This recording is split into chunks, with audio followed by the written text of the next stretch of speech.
How a Mossad agent sacrificed his identity to save his target's family. The photograph burned slowly in the Damascus hotel room at 11:43 p.m., curling at the edges as the flame consumed the last documented proof that Ronen Lev had ever existed.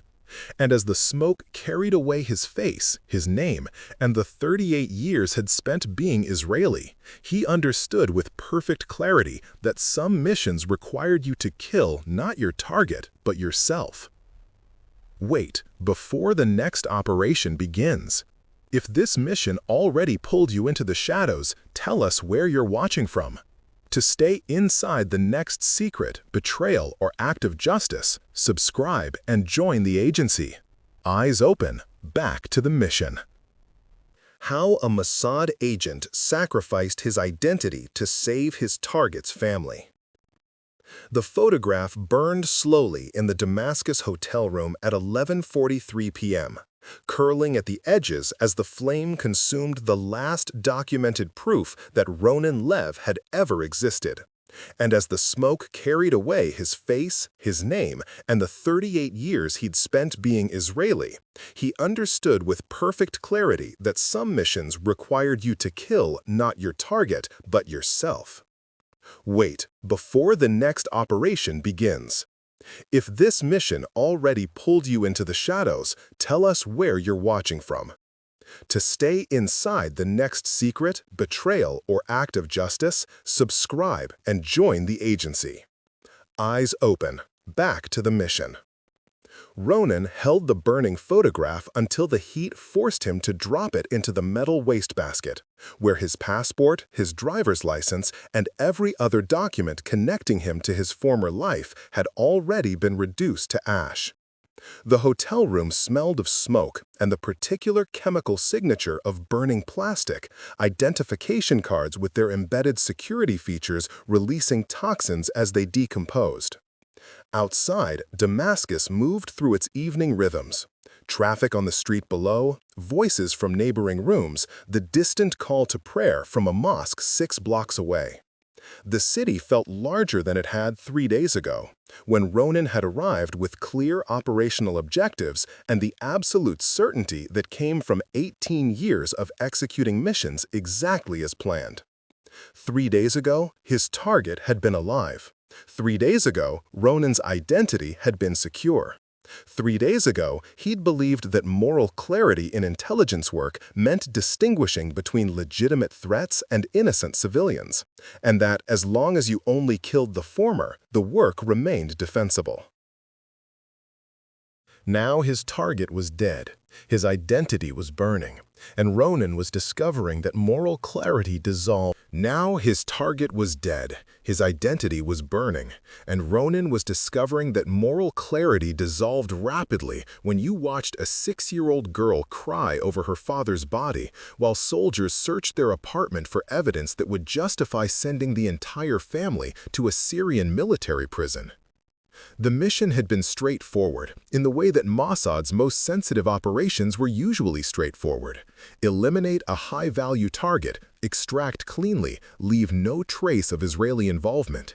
The target was Walid Mansour, a Syrian chemical weapons engineer who'd been providing technical expertise to Hezbollah, helping them develop more sophisticated delivery systems for rockets aimed at Israeli cities. Intelligence indicated he was weeks away from completing designs that would significantly increase Hezbollah's capacity to inflict mass casualties. Standard threat calculus, standard authorization process, standard infiltration protocols. Ronen had entered Syria through Lebanon, carrying a Canadian passport that identified him as Michel Rousseau, a telecommunications consultant with legitimate business in Damascus. He'd established surveillance on Mansour for 48 hours, mapped his routines, identified the operational window.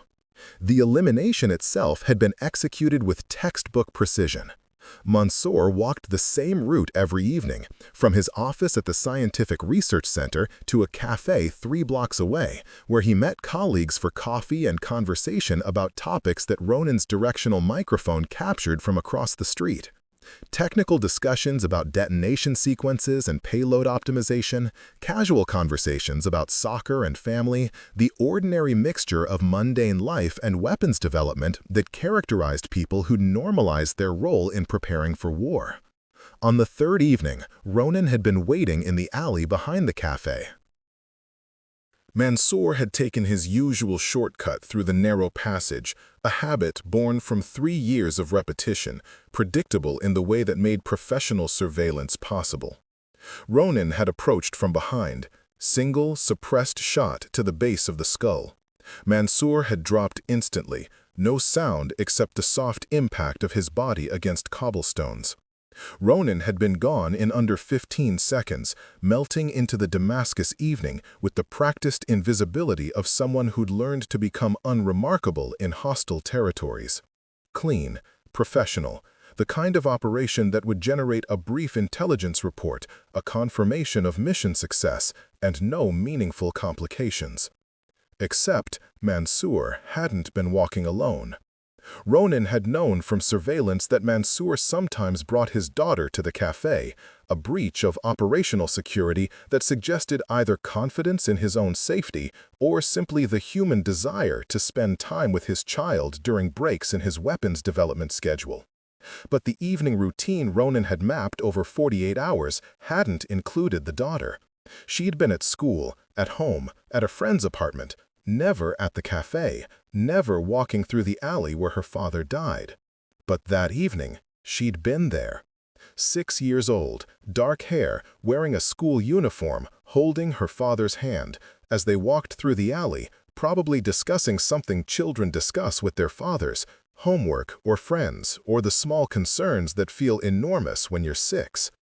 Ronan's shot had been fired before he'd registered her presence, before his pattern recognition could override his muscle memory, before the operational timeline could be adjusted to account for a witness who hadn't appeared in any of his surveillance data. Mansour had fallen. The girl had screamed. And Ronan had faced a choice that intelligence training hadn't prepared him for: eliminate the witness or abandon the operational security that kept him alive. He'd run instead. Left the girl crying over her father's body, left a witness who'd seen his face, who could provide descriptions to Syrian security services, who represented a massive compromise to operational security and possibly to the entire Damascus network Mossad had spent years developing. Kidon Protocol was explicit about witnesses. Operational security superseded almost every other consideration. Witnesses were to be neutralized if their testimony could lead to asset exposure or network compromise. But the protocol had been written by people who'd never stood in a Damascus alley watching a 6-year-old girl realize her father was dead. Or, if they had, they'd made different choices than Ronan had, and Ronan had faced a choice that intelligence training hadn't prepared him for: eliminate the witness or abandon the operational security that kept him alive.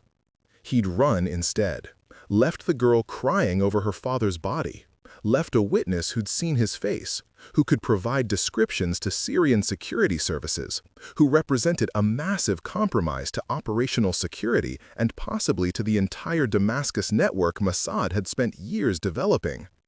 Kidon Protocol was explicit about witnesses. Operational security superseded almost every other consideration. Witnesses were to be neutralized if their testimony could lead to asset exposure or network compromise. But the protocol had been written by people who'd never stood in a Damascus alley watching a 6-year-old girl realize her father was dead. Or, if they had, they'd made different choices than Ronan had made. He'd returned to his hotel, called his handler in Tel Aviv, and reported mission success with significant complications. The handler had asked precise questions about witness description, visibility conditions, probability of identification. Then there'd been silence, the kind of silence that meant the handler was calculating risk versus operational value versus political consequences. "Can you locate the family?" the handler had asked finally. "Probably. Mansour's address is in the operational file." "Do you have a recommended course of action?" Ronan had understood what was being asked. The handler couldn't explicitly order the elimination of a child, but he could create the conditions where Ronan would make that operational decision independently, preserving the chain of command's plausible deniability. "I need 12 hours," Ronan had said instead. For what purpose? Assessment. The situation may be containable without additional action. The handler had been quiet again. Then, 12 hours. But Ronan, operational security is paramount. If the situation isn't containable, you know what's required. Ronan had known.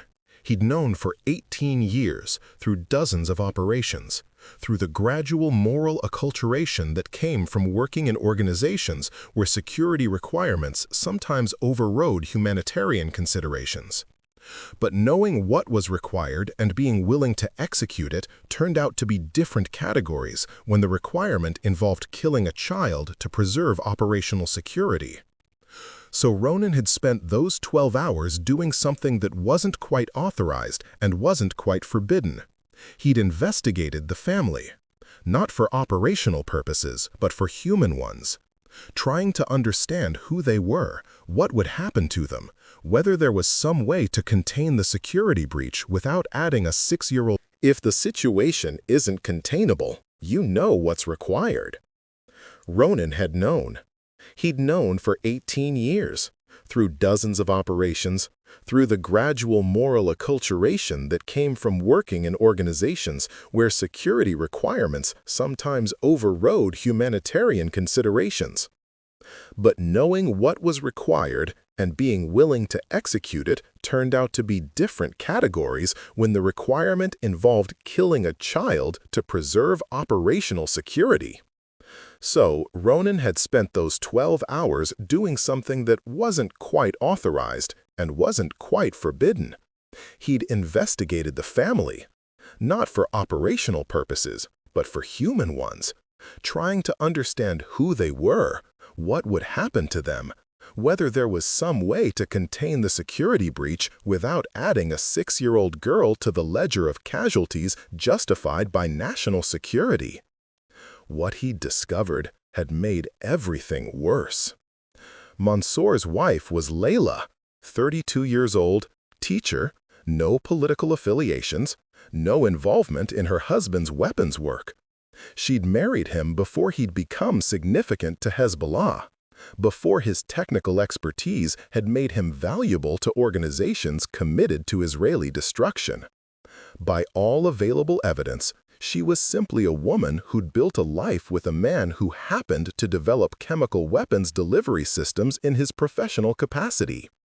The daughter was Nadia, 6 years old, first grade, favorite subject was art. She drew pictures of flowers and families and houses with gardens. Normal childhood concerns, normal childhood dreams. No awareness that her father's work was targeted at killing people in a country she'd probably never heard of.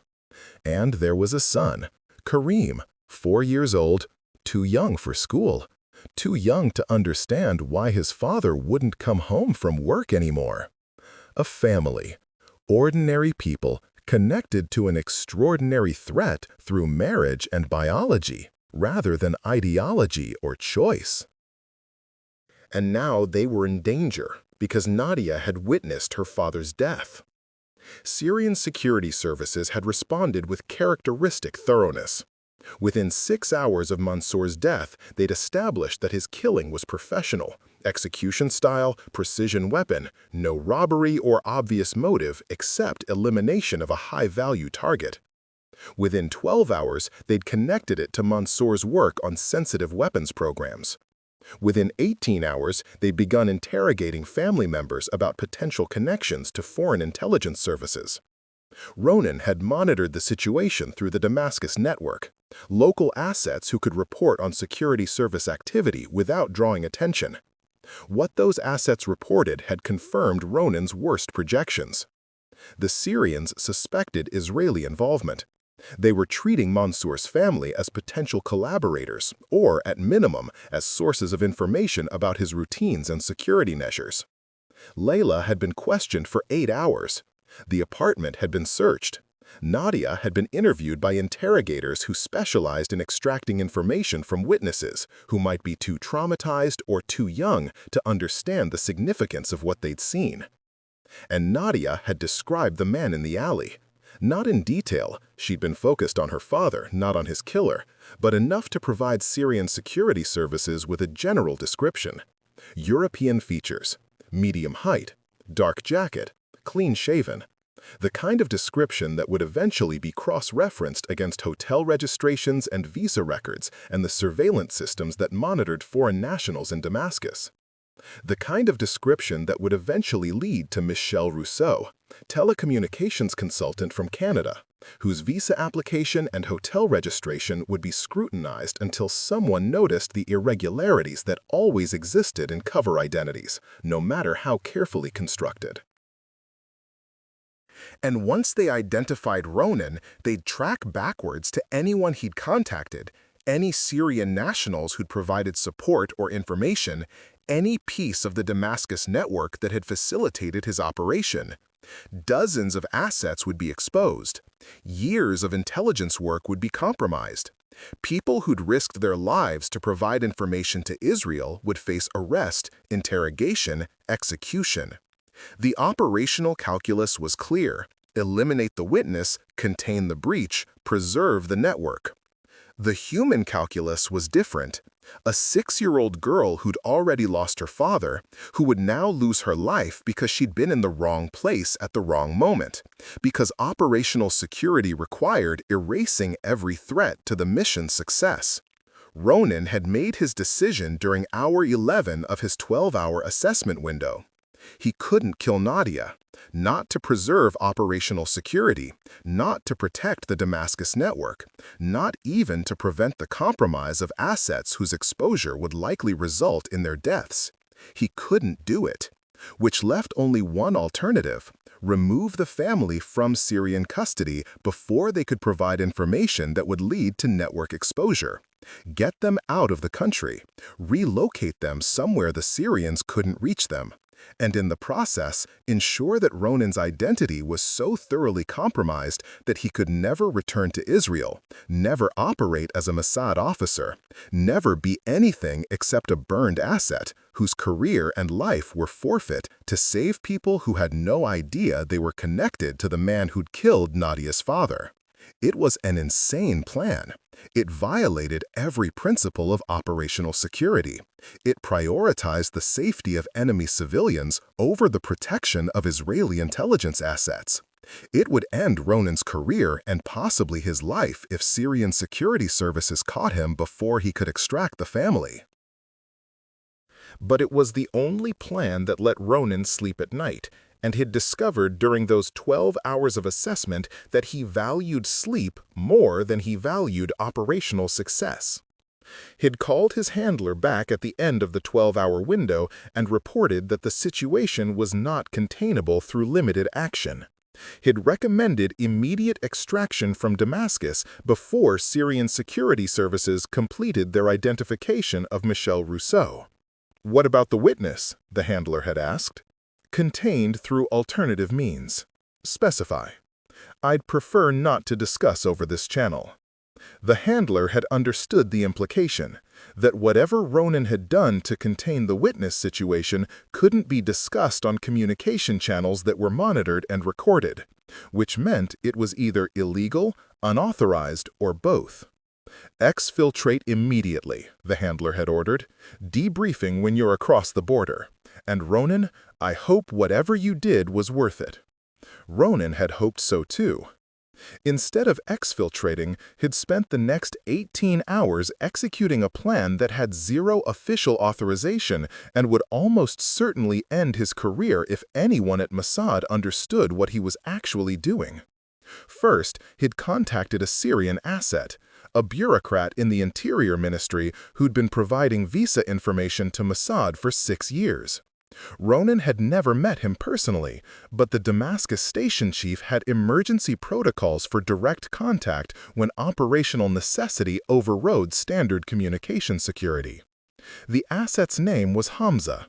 He'd been recruited through financial inducement. His daughter needed medical treatment that Syrian healthcare couldn't provide, and Mossad had arranged for her to receive surgery in Germany in exchange for his cooperation. He wasn't ideologically motivated, wasn't interested in Israeli politics, was simply a father who'd made a deal to save his child and had been caught in that deal ever since.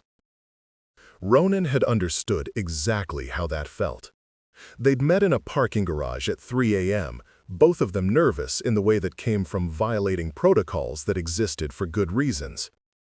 "I need documents," Ronan had said without preamble. "Travel papers for 3 people, a woman, a girl, a boy. Papers good enough to get them across the Lebanese border." Hamza had looked frightened.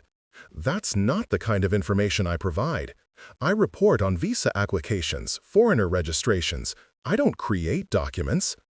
"But you know people who do." "Knowing and connecting are different things. Every introduction I make creates risk of exposure." "I understand the risk. I'm asking anyway." "Why? Who are these people?" Ronan had considered lying, creating a cover story that would make the request seem operationally justified. But Hamza had been providing intelligence for 6 years. He'd earned a certain level of honesty. "They're the family of the weapons engineer who was killed 3 days ago. His daughter witnessed the operation. Syrian security is treating them as potential collaborators. If they stay in Damascus, they'll be interrogated until they provide information that exposes our network, including you." Hamza's expression had shifted from frightened to terrified. "Then eliminate the witness. That's what your people do, isn't it?" "She's 6 years old."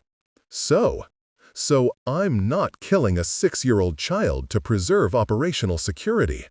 Then you're killing me and everyone else in your Damascus network. Because once the Syrians identify you, they'll track backwards to everyone you contacted, and I'll be on that list. Not if the family is gone before they can provide identifying details. Not if we extract them tonight and relocate them somewhere beyond Syrian reach." Hamza had been quiet, calculating risks, weighing his daughter's future against his own survival instincts.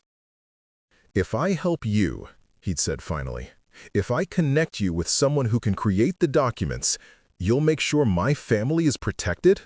If this operation exposes me, Israel will extract us? My wife? My daughter? My parents?"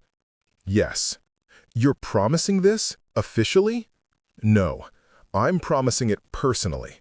This operation isn't official. It's not authorized. It's probably going to end my career. But if you help me extract these people and it leads to your exposure, I will make sure your family gets out, even if I have to come back here myself and do it without Mossad support." Hamza had studied Ronan's face, looking for deception or doubt, finding only tired certainty. "I know someone," Hamza had said. "A forger. He works for smuggling networks, but he's good. His documents will pass border inspection if the guards aren't looking too carefully." "Can you reach him tonight?" "For enough money, I can reach him right now."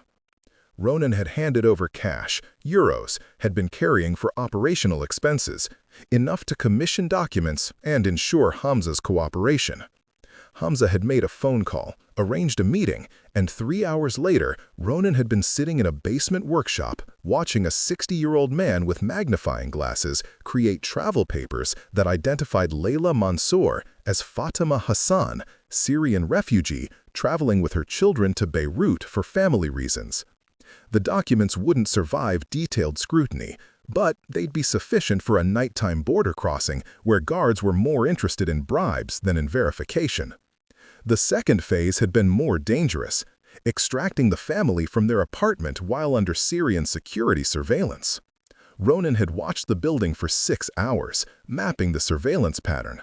2 cars, rotating shifts every 4 hours, monitoring entrances and exits.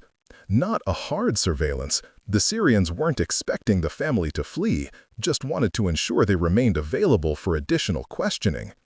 At 2 o'clock, Ronan had created a diversion. Nothing sophisticated, just a car fire 3 blocks away, visible from the surveillance positions, loud enough to draw attention.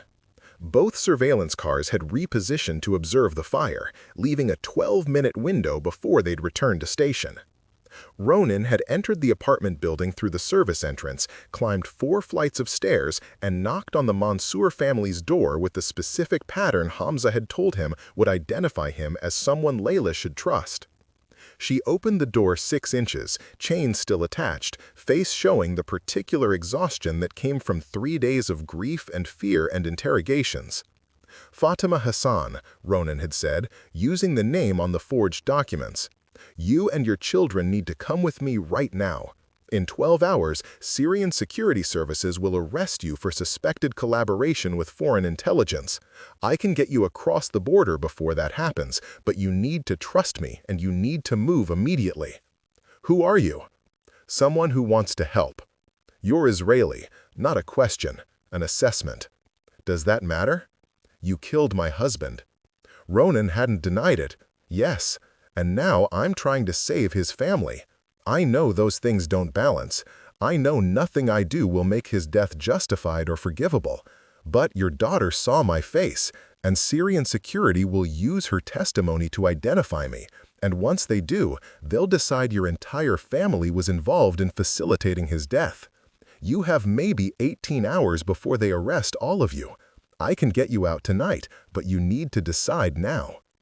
Layla had looked at him with the kind of assessment that came from 3 days of interrogations by people looking for any sign of deception.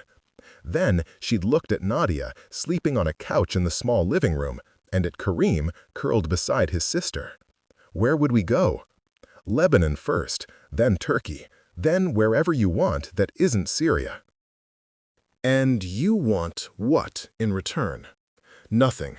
I want you and your children safe. Because your daughter has already seen enough trauma, and I'm not adding to it by leaving you to Syrian security services. Why would an Israeli agent care about saving us? Because I killed your husband for operational reasons, but I'm not willing to destroy your family for operational convenience. Layla had studied his face for another long moment. Then she'd opened the door. 5 minutes, I need to pack. 3 minutes, the surveillance teams will be back soon. She'd moved with remarkable efficiency, grabbing documents, clothes, money hidden in places that suggested she'd been preparing for this possibility. She'd woken the children gently, told them they were taking a trip, preventing them from asking questions that would take time to answer. 4 minutes later, they'd been descending the service stairs. 6 minutes later, they'd been in Ronan's rented car, driving through Damascus' empty streets toward the Lebanese border. 8 minutes later, the Syrian surveillance teams had returned to their positions outside an apartment that was now empty. The border crossing had been tense but successful. Ronan had bribed the guards with the remainder of his operational funds, paid extra to avoid detailed document inspection, and crossed into Lebanon at 4:47 a.m. with 3 Syrian refugees who had no idea their presence in his car represented the complete destruction of his career and identity. In Beirut, Ronan had contacted a different network, smugglers who worked the Mediterranean routes, moving refugees from Lebanon to Turkey for fees that were predatory but reliable. He'd paid for safe passage, provided the family with additional cash for their resettlement, and watched them board a boat that would take them to Mersin by morning. Layla had approached him before boarding, holding Nadia's hand. "Thank you," she'd said. "I don't forgive you for what you did. I don't think I ever will. But thank you for this." Ronan had nodded, having no words that would adequately respond to gratitude from someone whose life had destroyed and then partially salvaged. Nadia had looked at him with the careful assessment of someone older than her years. "You're the man from the alley." "Yes." "Did you kill my father?" Ronan could have lied, probably should have lied. But Layla deserved honesty, even if honesty was harder to hear than comfortable fiction. "Yes." "Why?" "Because the work he did was going to hurt people in my country, and my job was to stop that from happening." By killing him? Yes. Nadia had been quiet, processing information that no 6-year-old should need to process. Then, "Are you going to kill us too?" "No, I'm making sure you're safe." "Why?" "Because you shouldn't be hurt because of what your father did, and you shouldn't be hurt because you saw something you weren't supposed to see." "Will I ever go home?" Ronan had looked at Layla, who'd been crying silently. "No, but you'll be safe, and your mother will take care of you. And someday you'll build a new home somewhere that doesn't remember what happened in Damascus." The family had boarded the boat. Ronan had watched them disappear into the Mediterranean morning. Then he'd returned to Damascus to complete the final phase of his plan, the part that ensured Syrian security services would never connect the family's disappearance to Israeli intelligence operations. He'd spent 2 days creating false trails, credit card charges in Beirut under his Michel Rousseau identity, suggesting he'd fled to Lebanon after the operation, hotel registrations in Amman indicating movement toward Jordan, digital breadcrumbs that would lead Syrian investigators toward the wrong conclusions of his exfiltration route and timeline. Then he'd return to his Damascus hotel room and began destroying his identity. The passport burned first. Security features produced colorful flames as the embedded holograms decomposed. The driver's license, credit cards, business cards, all reduced to ash and melted plastic. The clothes he'd worn during the operation cut into pieces too small to preserve forensic evidence. The weapon he'd used disassembled and disposed of in 3 different locations across Damascus. Everything that connected him to Michel Rousseau destroyed. But that wasn't enough. Syrian security services had his description. European features, medium height, specific mannerisms Nadia might have noticed without consciously registering. They'd cross-reference against foreigner registrations, identify candidates, eventually focus on telecommunications consultants from Canada who'd entered Syria during the relevant time window. They'd find Michel Rousseau in their records. They'd investigate his background. They'd discover the subtle inconsistencies that always existed in cover identities, no matter how carefully constructed. And they'd conclude that Michel Rousseau was Israeli intelligence operating in Damascus with support from local assets. Then they'd start hunting those assets, including Hamza, whose daughter was alive because Mossad had arranged surgery in Germany, whose cooperation had been purchased through the most powerful leverage available, love for his child. Ronan couldn't let that happen, which meant he needed to ensure Syrian security services never identified Michel Rousseau as their suspect, which meant creating an alternative explanation for Mansour's death, one that didn't involve foreign intelligence operations or local asset networks. It was an impossible problem with one possible solution: provide the Syrians with a different killer. Someone whose presence in Damascus was documented, whose motive was comprehensible, whose capture would satisfy their need for accountability without exposing intelligence networks. Ronan had spent 18 hours constructing that alternative killer. Not a real person, but a fictional one. A Syrian dissident with personal grievances against Mansour, with documented history of political opposition, with connections to exile groups that might have targeted regime collaborators.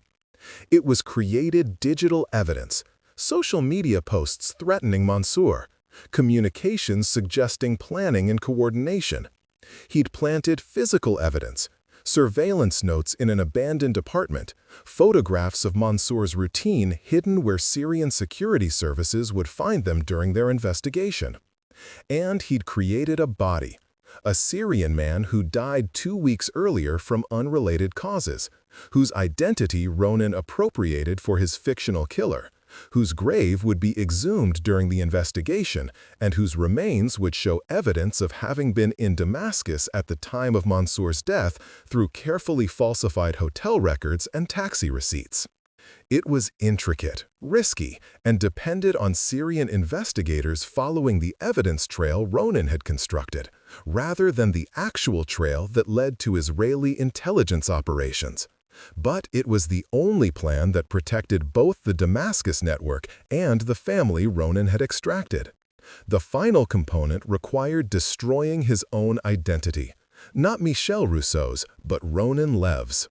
Because once Syrian security services concluded that Mansour had been killed by a domestic dissident rather than foreign intelligence, they'd close the investigation.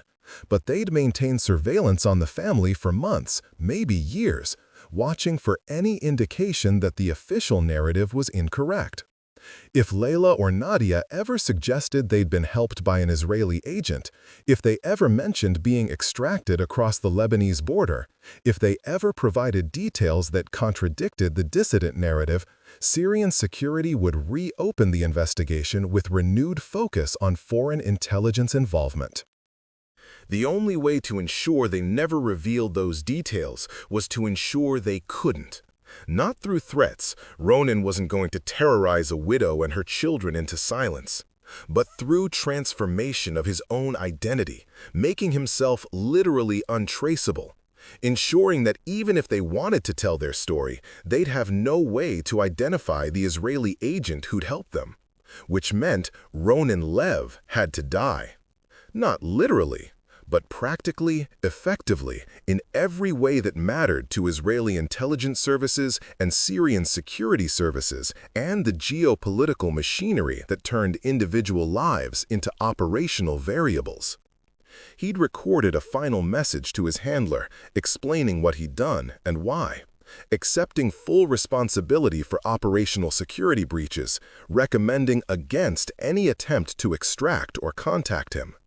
He'd included specific intelligence about Syrian chemical weapons programs, information Mansour had been developing, technical details Ronan had gathered during his surveillance, operational value to offset the catastrophic security compromise his actions represented.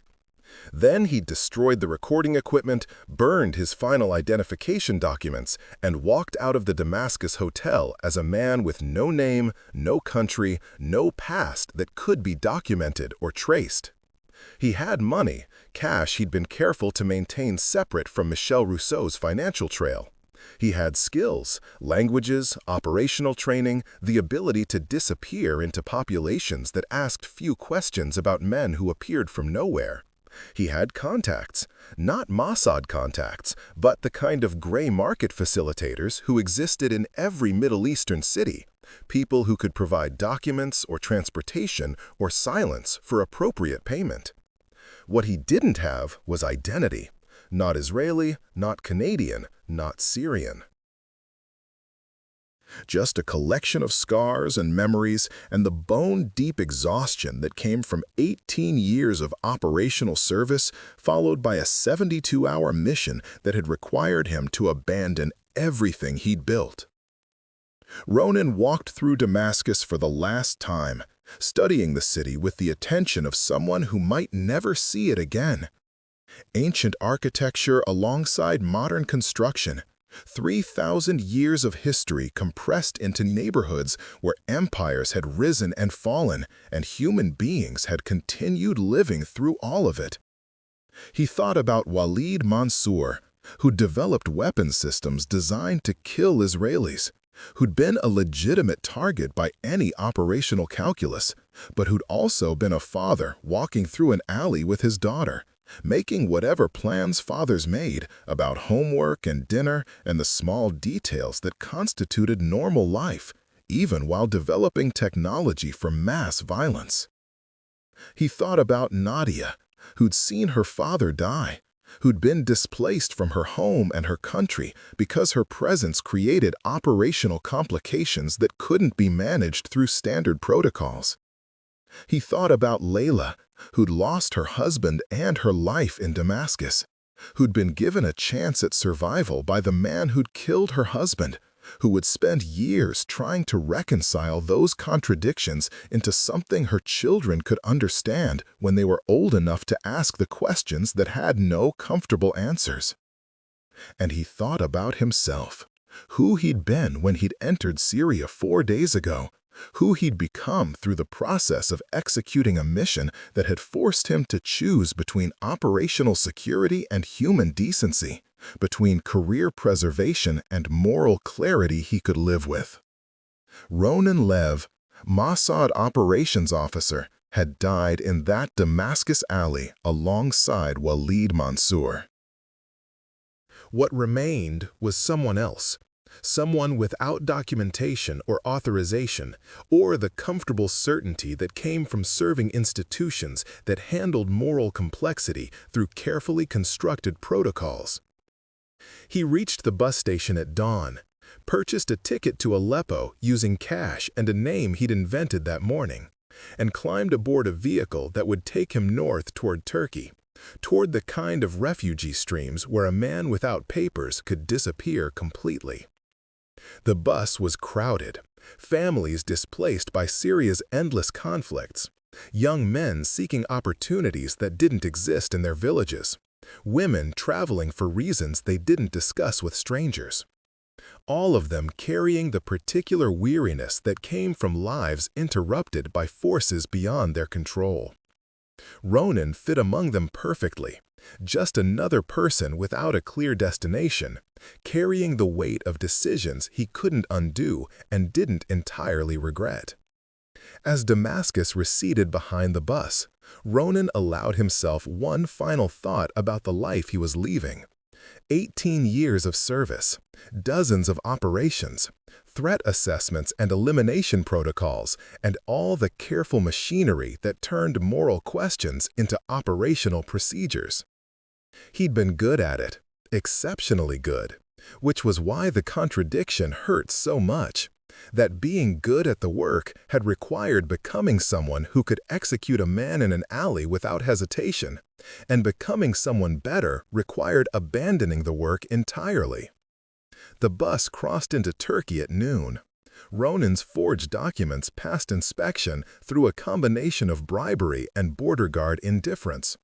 He continued to Gaziantep, then Ankara, then Istanbul, moving through the refugee networks that existed parallel to official immigration systems. In Istanbul, he found work that didn't require documentation, construction sites that paid cash, restaurants that needed dishwashers, the informal economy that absorbed people without asking questions about their past. He rented a room in Fatih, a neighborhood where Syrian refugees had established their own community structures, where Arabic was more common than Turkish, where a man could build a life without needing to explain where he'd come from or why he'd left. He learned to be unremarkable, learned the rhythms of manual labor, the cadence of conversations that stayed in the present tense, the discipline of not thinking about what he'd abandoned, because thinking about it served no purpose except to make the present harder to bear. 3 months after leaving Damascus, Ronen received indirect confirmation that his operational plan had succeeded. A contact in Istanbul, a Syrian journalist who tracked political developments, mentioned that Syrian security services had concluded their investigation into Walid Mansour's death.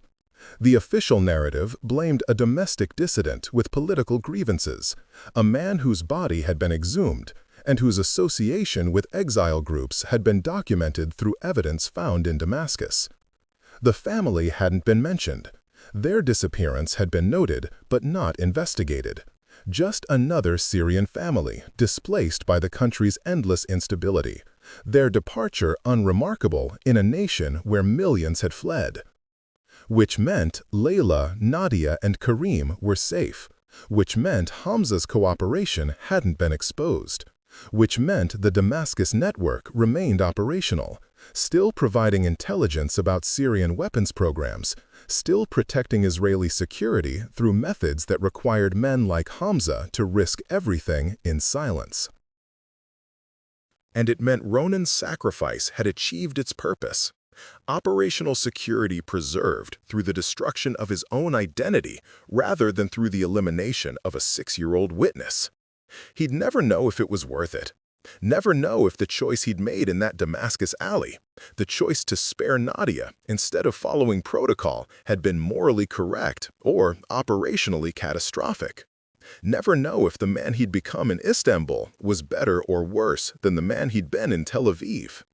All he knew was that he could sleep at night, that when he closed his eyes, he didn't see a 6-year-old girl's face among a catalog of targets he'd eliminated over 18 years of service, that the weight he carried was heavy but bearable, built from decisions he could defend to himself, even if he could never defend them to the institutions he'd served. 6 years later, Ronan was still in Istanbul, still working construction, still living in Fatih, still existing in the margins where documentation was optional and past lives stayed buried through mutual agreement not to ask questions. He'd built something that resembled a life, friendships with other displaced men who'd learned not to discuss their histories, routines that provided structure without demanding commitment to futures that couldn't be reliably predicted. It wasn't the life he'd imagined at 20 when he joined the paratroopers, or at 30 when he'd become a Mossad operations officer.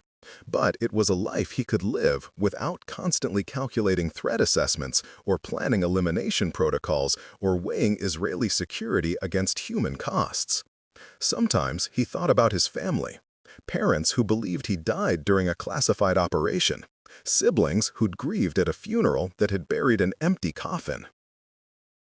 Mossad had handled his disappearance the way they handled all burned assets, constructed a cover story, provided closure to family members, moved on to operational priorities that didn't include sentiment about officers who'd chosen personal ethics over institutional loyalty. Sometimes he thought about colleagues who were still running operations, still executing the careful violence that kept Israeli citizens safe, still operating in the moral gray spaces where Ronan had spent 18 years before discovering he couldn't live there permanently. He didn't resent them, didn't judge their choices, just recognized that different people had different thresholds for what they could accept in service of national security. And Ronan had reached his threshold in a Damascus alley when a 6-year-old girl's presence had forced him to choose between protocol and humanity. He'd chosen humanity. The cost had been everything he'd built over 18 years: career, identity, country, family, the comfortable certainty that came from being part of institutions larger than individual conscience. But the alternative cost would have been something he couldn't live with. And living with difficult choices turned out to be more important than living with comfortable ones, even when the difficult choices meant exile and anonymity and the permanent weight of being someone other than who you'd been trained to become. On an evening in late spring, Ronan was walking through Taksim Square when he saw them. A woman with 2 children, a girl maybe 12 years old, a boy about 10. Speaking Arabic with Syrian accents, carrying shopping bags, moving through the Istanbul crowds with the practiced navigation of people who'd learned to exist in a foreign city. The woman was older than he remembered. The children were taller. But he recognized them immediately: Layla, Nadia, and Karim Mansour, living in Istanbul the way thousands of Syrian refugee families lived in Istanbul, building new lives in a city that asked few questions about the old lives people had left behind. Ronan watched them from a distance, watched them laugh about something Karim had said, watched them argue about where to eat dinner. Watch them exist in the ordinary present tense that was only possible because 6 years ago Ronan had chosen to extract them instead of eliminating the witness who threatened operational security. They didn't see him, didn't know he was there, didn't know that the man who'd killed Walid Mansour was living in the same city, shopping at the same markets, existing in the same refugee networks that absorbed people without requiring them to explain their pasts. Ronan didn't approach them, didn't reveal himself, didn't seek gratitude or forgiveness or acknowledgement that his sacrifice had enabled their survival. He just watched them disappear into the Istanbul evening, carrying their lives forward in a direction that wouldn't have existed if Ronan had followed protocol in that Damascus alley. Then he walked back to his apartment in Fatih, climbed 4 flights of stairs, and sat on his small balcony looking out over the city. Somewhere in Tel Aviv, Mossad operations officers were planning missions. Somewhere in Damascus, Syrian security services were investigating threats. Somewhere in the margins between nations, people were making impossible choices about violence and security and the human cost of protecting abstract principles. Ronan had made his choice, had sacrificed his identity, his career, his country, his name, had become nobody in particular so that a 6-year-old girl could become somebody, could grow into a 12-year-old who argued with her brother about dinner and walked through Istanbul without carrying the weight of her father's death as more than memory. Was it worth it? Ronan still didn't know. Probably never would. But as he sat on his balcony watching the sunset over a city full of people who'd sacrificed their pasts to build uncertain futures, Ronan understood that some questions didn't have answers that made sense in operational terms. Sometimes the only measurement that mattered was whether you could live with yourself, whether you could sleep without seeing faces you'd erased for reasons that seemed necessary at the time, but which, examined honestly in the quiet hours when protocols couldn't provide cover, revealed themselves as choices rather than requirements. Ronan could sleep, could live with himself, could exist in the space between who he'd been and who he'd become, carrying the weight of 18 years of service and one 72-hour mission that had required him to sacrifice his identity to save his target's family. It was enough. It had to be enough. Because the alternative, living with protocol-justified elimination of a child, would have been impossible, and Ronan had learned that impossible costs were worse than difficult ones, even when difficult costs included exile and anonymity and the permanent weight of being no one in particular. The sun set over Istanbul. The city lights came on.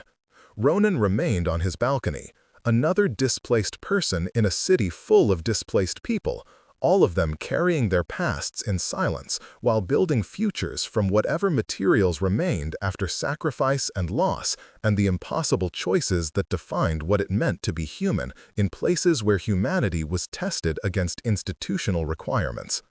Somewhere in that city, Nadia Mansour was living a life that existed because Ronan Lev had died. It was the only equation that mattered now, the only truth that survived when everything else, identity, career, country, had been burned away in a Damascus hotel room at 11:43 p.m. On a night when a man with no name began the rest of his life as someone other than who he'd been trained to become.